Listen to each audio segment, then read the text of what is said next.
Lens cart కథలో అసలు ఏది నిజం? ఈ అంశానికి మేము చాడా శాస్త్రి గారికి సంబంధించిన కథను చూద్దాం. ప్రముఖ పాపులర్ కళ్లద్దాల బ్రాండ్ లెన్స్ కార్ట్ హిందూ ఉద్యోగుల మీద వివక్ష చూపిస్తోందని గత వారం దుమారం రేగింది. తమ ఉద్యోగుల డ్రెస్ ఆర్ స్టైల్ కోడ్ నిబంధనలు ఇస్తూ లెన్స్ కార్ట్ యాజమాని బురకా ధరించడం నిషేధం, కానీ హిజాబ్ ధరించవచ్చు. అలాగే సిక్కులు తలపాగా ధరించవచ్చు, కానీ మత చిహ్నాలను ప్రదర్శించే బొట్టు బింది ఉండకూడదు.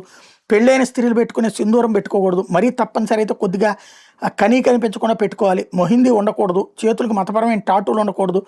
అలాగే కలవ అంటే పవిత్రమైన రంగుదారాలు ధరించకూడదు అదే అనే నిబంధనలు పెడితే సోషల్ మీడియాలో తీవ్ర చర్చకి దారితీస్తే సంస్థ యజమాని పీయూష్ బన్సల్ అబ్బాయి ఏం లేవు, పాత నిబంధనలు ప్రస్తుతం అటువంటి వివక్ష లేదని సమర్థించే ప్రయత్నం చేస్తే సంస్థ జారీ చేసే నిబంధనల కాపీ షేర్ చేస్తూ ఇటువంటి మతపరమైన వివక్ష నిబంధనలకు వెనక ఉన్నది బహుశా నీ భార్య నిధి మిట్టల్ అయి ఉండొచ్చు.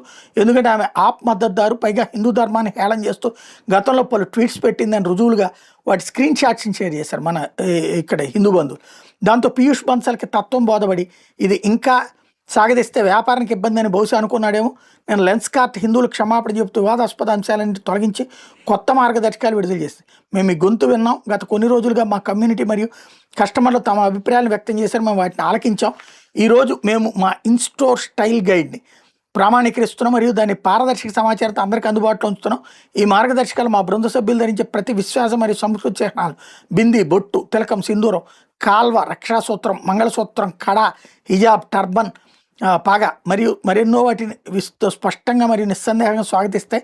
వీటి మినహాయింపులుగా కాదు, మా ఉనికిలో భాగంగా గుర్తిస్తాం. లెన్స్ కార్ట్ భారతదేశంలో భారతీయుల కోసం భారతీయులచే నిర్మించబడింది.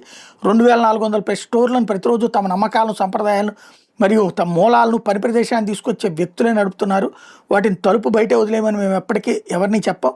మా కార్యాలయ కమ్యూనికేషన్లో ఏదైనా అంశం వల్ల ఎవరికైనా బాధ కలిగినా లేదా మా బృంద సభ్యులతో ఎవరికైనా తమ విశ్వాసాలకు ఇక్కడ చోట్లేదని అనిపించినా మేము హృదయపూర్వకంగా క్షమాపణ కోరుతున్నాం. అది అనేది లెన్స్ కార్ట్ తత్వం కాదు, అది మా భవిష్యత్తు కూడా కాదు. ఈరోజు మేము ఒక ప్రతిజ్ఞ చేస్తున్నాం అని చెప్పుకొచ్చింది. కేవలం మాటలతోనే కాదు, మేము ప్రచురిస్తున్న పత్రం ద్వారా కూడా లెన్స్ కార్ట్ పేరుతో వచ్చే ప్రతి పాలసీ, ప్రతి శిక్షణ సామగ్రి మరియు ప్రతి కమ్యూనికేషన్ ఈ విలువలు ప్రతిబింబించేలా మేము చూసుకుంటాము. మేము ఈ మార్గదర్శకాలను నిష్పక్షపాతంగా మరియు స్థిరంగా అమలు చేయడానికి కట్టుబడి ఉన్నాం. అలాగే మా ప్రక్రియలను సమీక్షించి మెరుగుపరచాలనుకుంటూనే ఉంటాం. మేము మరింత మెరుగ్గా పనిచేస్తాం. మీ నమ్మకాన్ని నిలబెట్టుకుంటూనే ఉంటాం అన్నట్టు విషయాన్ని ప్రకటించారు.